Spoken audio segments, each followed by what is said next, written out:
Ada yang berbeda dengan pemandangan di kompleks makam Raja Tallo kali ini.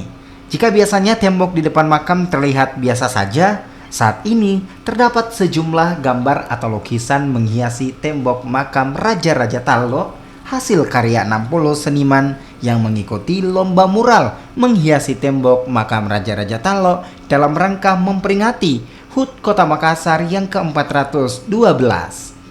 Abdusan Nasa, salah satu pemural, mengaku lomba mural yang digelar di kompleks makam Raja Tallo merupakan hal positif karena selain memperindah tembok yang biasanya tidak berwarna, mural ini juga menjadi daya tarik bagi kaum muda untuk mau berkunjung ke makam Raja Tallo dan melihat budaya Makassar dalam mural.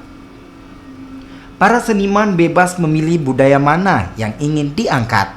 Ada yang menggambar sosok pahlawan Sultan Hasanuddin, ikon kota Makassar ayam jantan, juga pantai dan kapal pinisi. Semuanya untuk memperlihatkan keragaman budaya kota Makassar. Kalau ini karena tema dari panitia kebudayaan dan kearifan lokal, juga lingkungan hidup. Jadi makanya kita gambar yang berkaitan dengan kearifan lokal.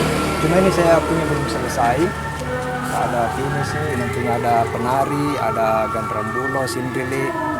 Jadi ya mungkin setiap ini ada konsep masing-masing. Kalau saya sendiri setiap mural yang berkaitan dengan Makassar, saya selalu tampilkan langit itu biru dengan biru dengan senja. Karena pertama usia, kalau kita dari Makassar itu dalam kurung usianya yang semakin maju, ya tentunya harus dipondasikan dengan kearifan lokal. Jadi terkait dengan keilmuan kearifan lokal.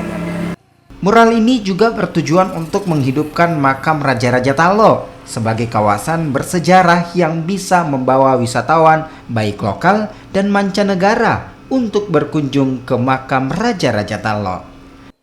Nila Rustam, Kompas TV Makassar, Sulawesi Selatan.